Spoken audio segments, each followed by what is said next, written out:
உடம்புல ஏதாவது ஒரு மேஜராக ஒரு பிரச்சனை அப்படின்னா உடனே நம்ம டாக்டர்கிட்ட தான் போவோம். சரி நம்ம ஏதாவது உடம்புல பிரச்சனையாக இருக்கும் போய் காட்டிடுவோம்னு சொல்லிட்டு போவோம். போனோடனே அவர் இந்த டெஸ்ட்டு அந்த டெஸ்ட்டு இந்த ஸ்கேன் அப்படின்னு நிறைய ஒரு லிஸ்ட்டை போட்டு நிறைய டெஸ்ட் எடுப்பாங்க.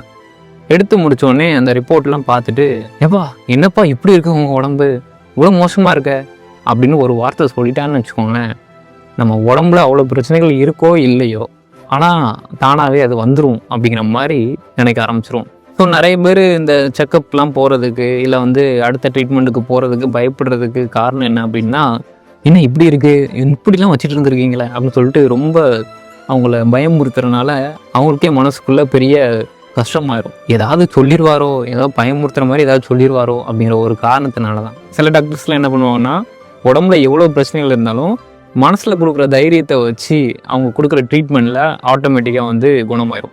அந்த மாதிரி டாக்டர்ஸ்லாம் இன்னும் இருக்கிறாங்க. சில இடங்களில் டாக்டர்ஸ் அந்த ஹாஸ்பிட்டலில் இருப்பாங்க, அதை முடிச்சுட்டு அப்படியே கிளினிக் வருவாங்க. ஸோ அப்படியே போயிட்டு இருக்கும் போது அவங்களுக்கு ரொம்ப ரஷ்ஷாக தான் இருக்கும். ஸோ ஒரு பேஷண்ட்ஸ்க்கு ஒரு 5 மினிட்ஸ் 10 மினிட்ஸ் அப்படி தான் கொடுப்பாங்க டைம். ஸோ அந்தளவுக்கு தான் அவங்களுடைய டிஸ்கஷன் ட்ரீட்மெண்ட் அதெல்லாம் இருக்கும். ஸோ பேஷண்ட்ஸ்கிட்ட எவ்வளோ டைம் எடுத்து அந்த ட்ரீட்மெண்ட்டுக்காக மெனக்கிட்டுறாங்களோ அந்தளவுக்கு ஒருத்தரோட லைஃப் நல்லாயிருக்கும். நிறைய பேர் அவங்க ஹெல்த் நல்லா இருக்குது அப்படின்னா அந்த டாக்டர்ஸை வாழ்த்திட்டு போவாங்க, உங்களால் தான் எனக்கு இந்த வாழ்க்கையே திரும்ப கிடச்சிருக்கு அப்படின்ட்டு. ஸோ பேஷண்ட்ஸ்கிட்ட நிறைய ஆறுதலான வார்த்தைகளும் சேர்ந்து அதோட ட்ரீட்மெண்ட்டு கொடுத்தேன் அப்படின்னா இன்னும் நல்லா இருக்கும்.